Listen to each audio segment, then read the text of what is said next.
ప్రవేశపెట్టిన బడ్జెట్లో అయితే రాజధానికి కేవలం 15,000 కోట్ల రూపాయలు ఇస్తున్నాము అని తెలిపారు. దీంతో పాటు పోలవరం ప్రాజెక్టుకి మేము పూర్తి చేసే బాధ్యత మాది అన్నట్టుగా మాట్లాడారు. పోలవరం ప్రాజెక్టు ఆంధ్ర రాష్ట్రానికి లైఫ్ లైన్ అన్నారు, మన రైతులకి లైఫ్ లైన్ అన్నారు, ఫుడ్ సెక్యూరిటీ కల్పించే అంశం కూడా ఇది అని పేర్కొనడం జరిగింది. మరి అంత ముఖ్యమైన పోలవరం ప్రాజెక్టుకు పూర్తి చేయాలనుకున్నారు మీరు, సంతోషం, ఇప్పటికైనా పూర్తి చేయాలనుకున్నారు. 10 సంవత్సరాలుగా ఇది మా హామీ అయినప్పటికీ 10 సంవత్సరాలుగా మీరేమీ చేయకపోయినప్పటికీ కనీసం ఇప్పటికైనా మీకు కనువిప్పు కలిగింది. పోలవరం ప్రాజెక్టుని పూర్తి చేస్తాము అని చెప్పారు. కానీ ఒక పక్క మా ముఖ్యమంత్రి గారు, ఆంధ్ర రాష్ట్ర ముఖ్యమంత్రి గారు 12,000 కోట్లు రీహాబిలిటేషన్కే పడుతుంది అని ఒక పక్క చెప్తుండగా ప్రాజెక్టు కాస్ట్ ఎంతో ఇంకా ప్రజలకు చెప్పకపోగా కేంద్ర ప్రభుత్వం మాత్రం పోలవరం ప్రాజెక్టుని పూర్తి చేస్తామని చెప్తున్నారు.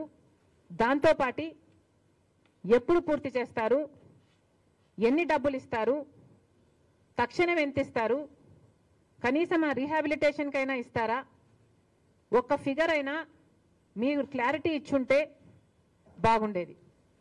అంత పెద్ద ప్రాజెక్టు మీరే అంటున్నారు లైఫ్ లైన్ అని, మీరే అంటున్నారు ఫుడ్ సెక్యూరిటీ కలిగించేది అని. మరి అంత ముఖ్యమైన ప్రాజెక్ట్కి ఈ అంబిగ్విటీ ఎందుకో, ఇంత వేగంగా దీన్ని ఎందుకు మీరు హ్యాండిల్ చేశారో మాకైతే అర్థం కావటం లేదు. దీని తర్వాత కర్నూలు దగ్గర ఒక ఇండస్ట్రియల్ హబ్బు, కొప్పర్తి దగ్గర ఇంకొక ఇండస్ట్రియల్ హబ్బు మీరు సహకరిస్తామని చెప్పారు. దానికి సంబంధించి డబ్బులు ఇస్తామని అన్నారు. కానీ అవి కూడా ఎంత ఇస్తారో స్పష్టం చేయలేకపోయింది బీజేపీ పార్టీ. అంటే మీరు డబ్బులు ఇస్తాము ఇండస్ట్రియల్ డెవలప్మెంట్ కోసము అని చెప్తూనే ఎన్ని డబ్బులు ఇస్తారో చెప్పకపోతే అది మేము ఏమనుకోవాలి? అంటే రోడ్లకు, పైప్ లైన్లకు మీరు ఇస్తున్న డబ్బు 500 కోట్ల, లేకపోతే ఇన్ఫ్రాస్ట్రక్చర్కి కూడా కలుపుకొని 5,000 కోట్ల? మీరు ఏం మాట్లాడుతున్నారు మాకైతే క్లారిటీ లేదు. అందుకే అంటున్నాం, బడ్జెట్ అంటే అంకెలకు సంబంధించిన విషయం. కానీ ఎక్కడా మీరు అంకెలు ఇవ్వకుండా వేగ్గా దీనికి ఇస్తాం, దానికి ఇస్తాం అని కబుర్లు చెప్పినట్టుగా ఉంది, ఎన్నికల మేనిఫెస్టో లాగా. ఇంకా గ్రాంట్స్ ఇస్తాం వెనుకబడిన ప్రాంతాలకి, ఉత్తరాంధ్రకైతేనేమి, రాయలసీమకైతేనేమి, ప్రకాశంకైతేనేమి గ్రాంట్స్ ఇస్తామని చెప్పారు.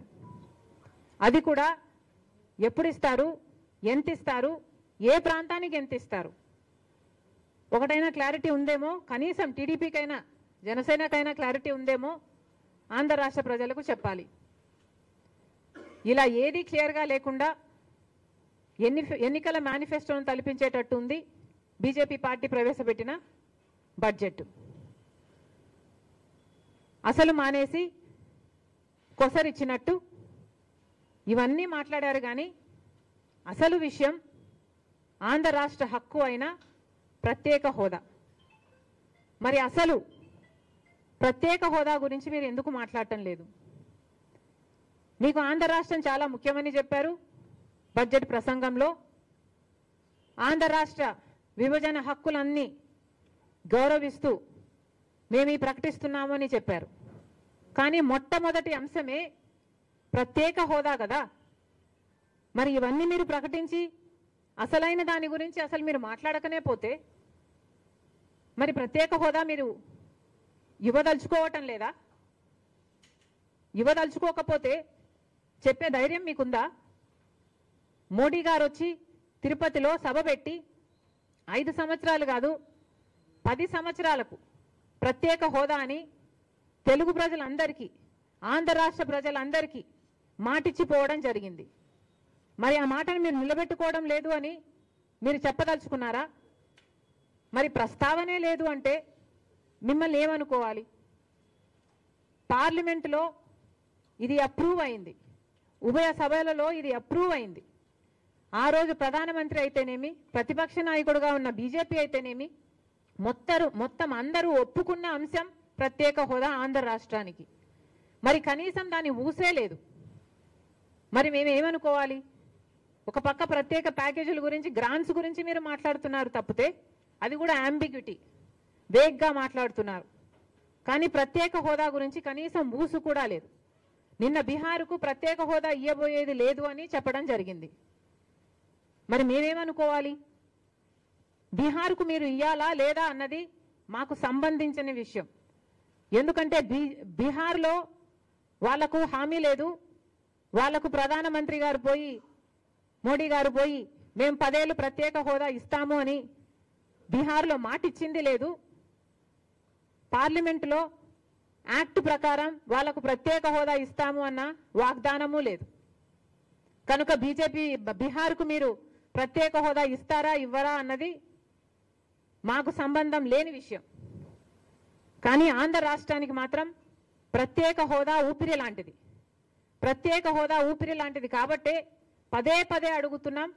ప్రత్యేక హోదా మా హక్కు అయినప్పుడు, ప్రధానమంత్రి హోదాలో మోడీ గారే మాటిచ్చినప్పుడు, సభలలో పార్లమెంటులో ఇది యాక్ట్ అయినప్పుడు దీన్ని అమలు చేయాల్సిన బాధ్యత అధికారంలో ఉన్న బీజేపీ పార్టీకి లేదా?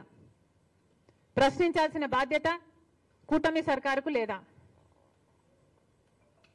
అసలు ప్రత్యేక హోదానే మీరు ఇయ్యాలంటున్నారే, మీరు ఇస్తామని చెప్పటం లేదు కదా. మరి రాజధానికి మేము డెవలప్ చేస్తాము, మేము ఇండస్ట్రియల్ హబ్బులు తీసుకొస్తాము అని ఇన్ని చెప్పినా కూడా ప్రత్యేక హోదానే లేనప్పుడు ఇండస్ట్రీలు ఎందుకు వస్తాయి? గత 10 సంవత్సరాలుగా మాకు ఎన్ని ఇండస్ట్రీలు వచ్చాయి? మాకు ఇండస్ట్రీస్ ప్రత్యేక హోదా లేకుండానే వచ్చేట్టుకుంటే మరి ఈ 10 సంవత్సరాలుగానే వచ్చేసి ఉండాలి కదా. పట్టుమని కనీసం 10 కొత్త పరిశ్రమలు కూడా రాలేదు కదా. అంటే మాకు ప్రత్యేక హోదా అవసరము అని మీకు అనిపించటం లేదా? ఇండస్ట్రియల్ సెక్టర్స్ ఇవన్నీ డెవలప్ చేస్తే మాత్రం ప్రత్యేక హోదా ఇవ్వకపోతే ఏం లాభం? కేంద్ర సంస్థలన్నీ నెలకొల్పితే కదా.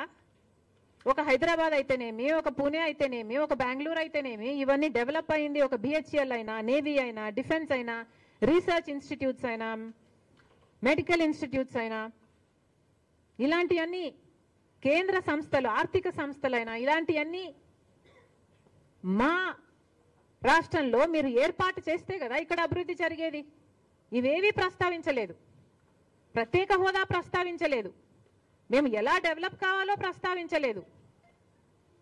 మీ పార్టీకి మీరేదో ముష్టి పడేసినట్టు 15,000 కోట్ల రూపాయలు ఇస్తామంటే మేమంతా ఇక్కడ పండగ చేసుకోవాలనా? ఎందుకు చేసుకోవాలి? బీహార్ ఏమో మీకు కొంతమంది ఎంపీలను ఇచ్చింది, 12 మంది ఎంపీలను ఇచ్చింది. ఆంధ్ర రాష్ట్రం మొత్తం 25 మంది ఎంపీలు, కూటమి ఎంపీలు అయితేనేమి, అటు వైసీపీ ఎంపీలు అయితేనేమి, మొత్తం అందరూ బీజేపీ ఎంపీలే కదా. మరి ఇంతమంది ఎంపీలను మీరు తీసుకుని మీరు కొనుక్కున్నట్టు మీరు డబ్బులు ఇస్తున్నారు. మేము అమ్ముడు పోయినట్టు మీకు సలాం కొట్టాలి. ఏం చెప్పదలుచుకుంది బీజేపీ పార్టీ? మీరు నిజంగా ఏం న్యాయం చేస్తున్నారు?